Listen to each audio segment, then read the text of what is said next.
أنا ما غيرتش حاجة، بس فجأة كل حاجة اتغيرت.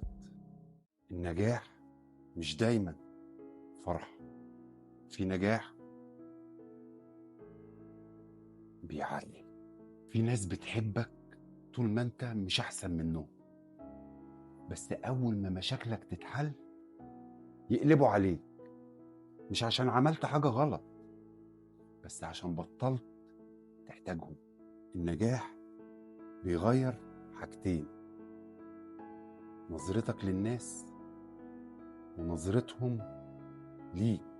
بس خليك فاكر، النجاح الحقيقي مش بس توصل، النجاح الحقيقي انك تكمل حتى لو فضلت لوحدك. لما تنجح هتعرف مين الحقيقي. سيب نقطة لو فهمت.